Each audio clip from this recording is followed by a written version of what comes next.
Today we'll dive into my number expression. It says that I am very smart and creative with an attention to detail that may be confused with obsession. Pretty fair. My expression number is 9, and it tells us about my natural talents and abilities. Getting caught up in my work is my natural form of self-expression. Guilty. I like to make sure my desk is in order, my house is clean, my bills are paid. Most of my house is usually messy, and my desks are usually not in order. That stuff I'm working on, but yes, I do like to make sure my bills are paid. When I can't have my affairs in order, it makes me nervous. And yeah, having a messy house and a messy desk does make me nervous. I work to be the nuts and bolts that keeps the great machine of life working properly. I am a person of action, not one of empty words or promises. I take a down-to-earth approach to showing others how I empathize with and care about them.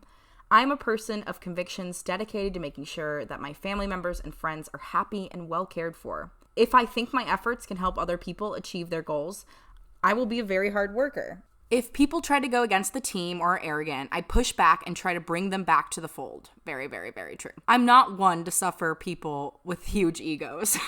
Wow, we're like right on the nose.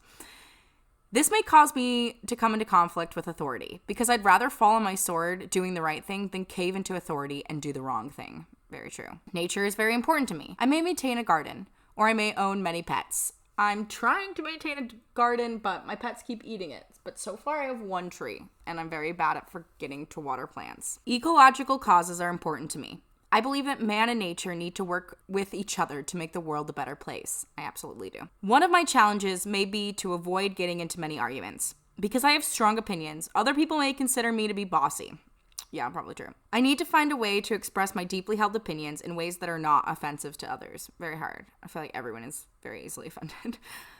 When I am in relationships, I am the most loyal partner I can be. But I find myself drawn to people with insecurity issues, and I may be tempted to take advantage of them. I need to use my natural empathy to break past these impulses, which I do.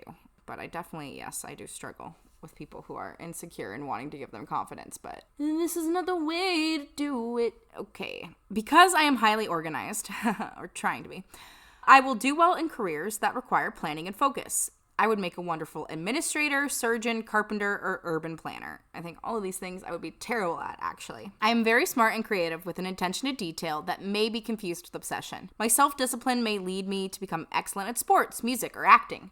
The other two I'm okay at. I'm honestly not that terrible at sports. I just need to get in stronger physical shape.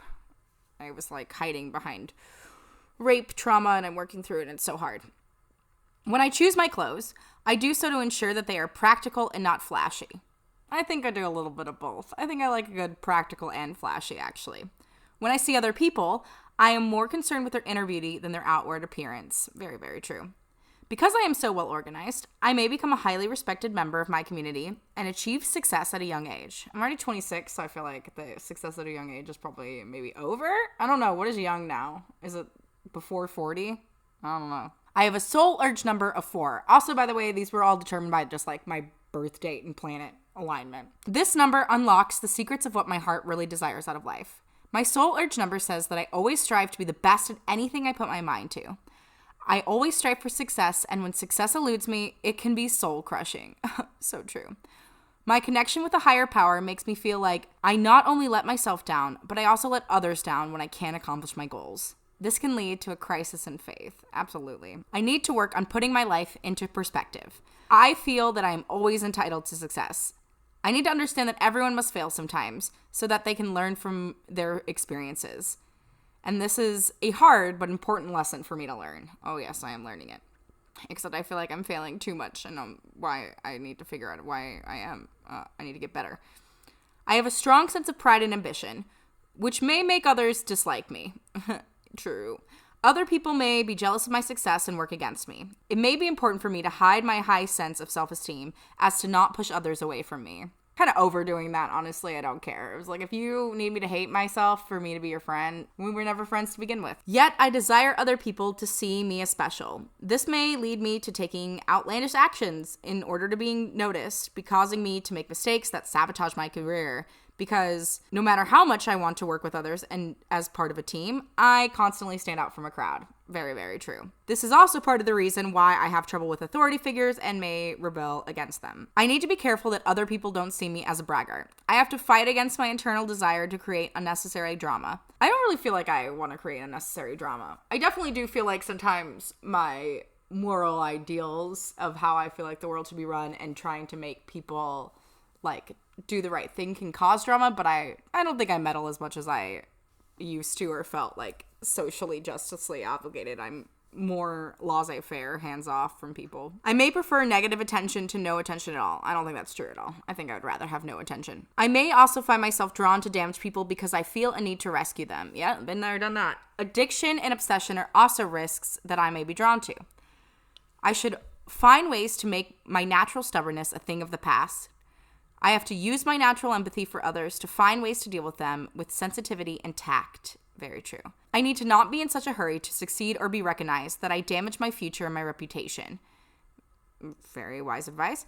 Instead, I have to use my talents to help make the world a better place and resist the urge to draw attention to myself. I am gifted with a natural leadership and a capacity to accumulate great wealth. This is great news.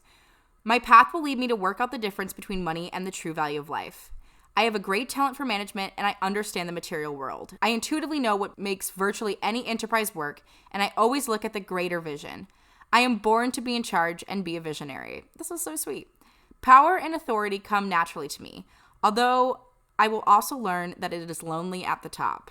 Very true. Although I don't know. I feel like in creative fields, everything is so collaborative that it feels like I actually know a lot of people, and my introvertness is like, ooh, this is like hard. Like there's so much of myself to give. So I think that lonely at the top thing is such like a selfish thing. I will be successful in any field where I can be the executive decision maker, especially in business and financial matters. In other words, it is possible that there has been some fog pursuing me practically since childhood, and that I've had one problem after another, especially as far as abundance is concerned. The anxiety and suffering I have to put up with, as well as my own present problems. I think it's true. I definitely used to, and at the time when I actually did this, because I'm very late to doing things because I was in a fog, I did have that kind of going on. I need to find answers to certain questions that concern me personally. Questions I've been asking myself for quite some time. I'm involved with people around me. I'm interested in my future, and I look for ways to make my daily life easier. The main traits that make up my psychological profile, the particularities of my character that are completely exceptional when looked at as a whole.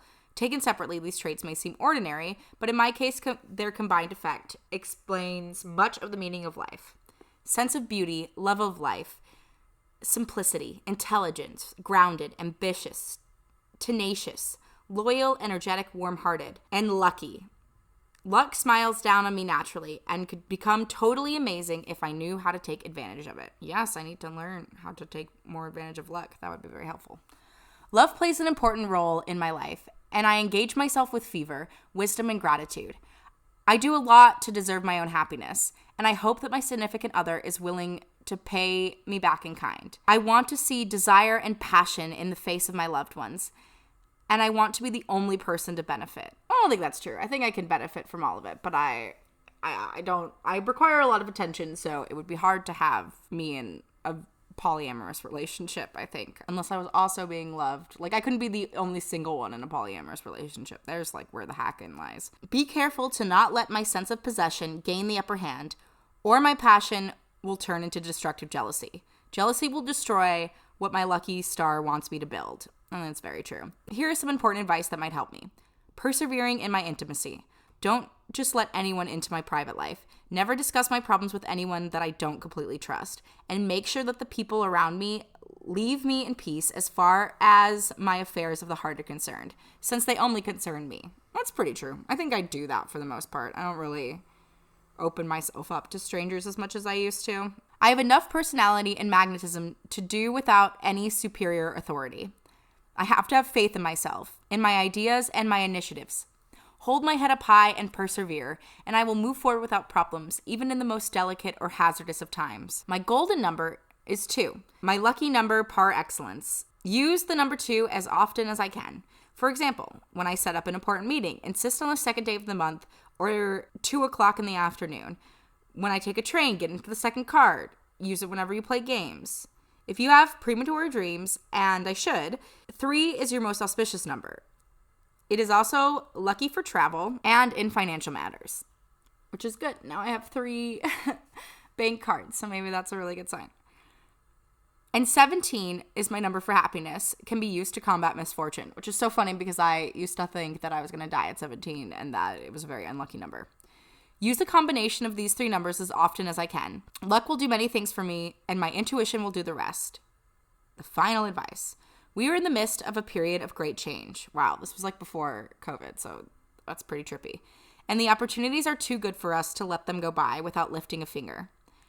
My future can be truly fabulous in all areas of my life, happiness, emotions, and various other activities. And I have the great privilege today of being at the forefront of those who are going to benefit from this. White passing privilege, I guess. Here are things that I received at birth, a potential for making the most out of my luck, which is in strong contrast to the difficult life that I will say was leading, and the bad luck that could be unjustly affecting me in the past. I can easily learn secrets for dealing with the difficulties and financial stresses that follow me. Here's why. Venus, along with the other planets that affects my destiny, may endow me with tremendous lucky power. This should have turned out to be very positive for me in terms of love and the realization of what I really hold dear in life. It wasn't the case for a while. She was right. Of course, I've had a few happy moments at certain times in my life, but I may feel that I have been generally lacking in luck in many important areas of my life. I have had some periods of luck and happiness on my journey, but something may have well been preventing me from taking advantage of that luck, and I feel it has passed me by each time. Sometimes I still feel that, but it's definitely been less and less every year as I got more sure of myself, but obviously, as I said, this was from a while ago. There have undoubtedly also been opportunities for gains that were within my grasp on many occasions, but it seemed like an invisible hand seemed to have prevented me from enjoying my potential success. As things stay now, I have to take each day as it comes without knowing really what will happen to me tomorrow. Sometimes because of a lack of self-confidence, I may make decisions that eventually have serious consequences. Very true. Being very confident in my decisions is the best. I may be thinking that this is all my fault. Well, that's not exactly the case. I have everything that I need to succeed, and it is possible a few unfortunate circumstances affected me, forcing me to make the wrong decisions, and those that attract bad luck instead of good luck, especially when it comes to abundance in my life. I shouldn't say to myself, I've never been lucky. I just have too much bad luck. I'll never get out of my present situation. Yeah, I definitely, all or nothing was like a huge kind of stuff that I struggled with, all or nothing thinking, and I'm glad to get rid of it. Believe me, based on my experience, I can confidently say that this is not the case at all. On the contrary, I have a right to happiness, and I should know that there are no unlucky stars in my astral chart. All I have to do is follow the path to luck and happiness, as indicated by my master planets, which will soon become active and influence my destiny, if I know how to call on them. It's getting witchy. It's too bad that I didn't request this reading sooner. I always guilt you. I kind of hate that. It's like so manipulative. I could be living with all the fortunate events that have passed me by, but that's also very true. I often feel like, had I reached out for help, had I known, I mean, it's not very my fault. I think part of it is that, when you're in a bad situation, help isn't always readily available, and it's also just times. I think now the world is like way better for people who are being gaslit or struggling with things like mentally that's also affecting physically. Like there's like way more resources in today's world than it was when I was first reading this and when I was going through the hardest parts of my life. But this little fortune teller lady, she is happy to tell me that it isn't too late. The transit period that is fast approaching is a unique period where all the influential bodies that make up, they either talk about how things haven't been going my way lately or I feel like I'm on a lucky streak. Well, that is because each person's influential body is in constant motion, moving in and out of sync with each other. There are so many factors that come into play that I can compare it to by being put into a maze every couple of months. Everybody goes through their astral maze without knowing which direction to take at each turn. Sometimes they get lucky and get quite far in their maze, and other times they work themselves into a corner right away, and they go through a period of bad luck until a new maze, a new phase of astral alignments begin. Then once in a very rare while, one will enter into a maze unlike any other. As she said, most people never really discover this opportunity, but most people will enter into one at a significant time in their life. The secret key to this maze is found in the meaning of each transit period. In fact, this is a time when most people find their true love, get that big promotion, find the dream job, or suddenly find a source of abundance. I'm kind of feeling like I'm in this period right now, finally. It took so much work to get here. That puts them back on their feet, no matter how far they get or where they end up in the maze. Making it to the end of the maze is very rare and difficult to do, but just by sheer odds, there are a few handful of people who do reach the end and find themselves living the life they've always dreamed of. They've realized their ultimate destiny, and they cite Susan Boyle. I have a strong intuition. I'm sensitive and I'm very generous, but sometimes people ask too much of me, knowing that things aren't going so well. It's very true. I think now people ask a fair amount of me, though. Firstly, it's important for me to know that I'm going to be able to turn the page and start all over again. What happiness. I've gone through some very complicated years. I've experienced a little joy, of course, but it was punctuated by many periods of frustration and deprivation. In the midst of my difficulties, I have always demonstrated a formidable courage. She admires me for that. Thank you, little psychic. But did I have any inkling that during the whole time, there was something being prepared for me in the higher spheres above me? This is a reality. Providence is in the process of preparing a series of miraculous events for me, a mass of luck, riches, passionate love, and happiness that have been accumulating, like a huge bag of abundance that is ready to burst open at the right time. I am able to unblock and recuperate everything: riches, comfort, affection, success. Just what I've always been hoping for. Yay! Well, that's all I got on this end for that. I just did these, I think, just like little psychics that found their way into my inbox, so I don't really have any links for you. Sorry about that. I'm sure you can find them online. I don't really know that they're trustworthy. I think every psychic is kind of semi-full of like, meh, but sometimes it's nice because I feel like therapists don't really tell you what to do in your life, and sometimes having somebody just give you a direction that's like positive helps you go do stuff. And in the weird thing, when I met the psychic and I paid a ridiculous amount of money, I did, however, meet Luke, and in meeting Luke, a bunch of my things in life opened up. So who's to say? It could just be, timing. Technically, I really met, like I was on Hinge, I did the work myself, so who knows? But yeah, not to just give my boyfriend credit. Obviously, I did a lot of like hard work and healing too, but I did need and want a reliable love in my life, and I have it. And we're moving in as I record this, and in my messy little house. But I'm excited, and I will say that I'm happy and I have stuff, and there's some good stuff about my number, and it's just a positive, fun thing. So yeah, let me know what your expression numbers are, and let me know what you thought. Sorry for all the woo-woo. Didn't mean to offend anybody religiously. Just sometimes nice to think positively, Anyway, have a good one.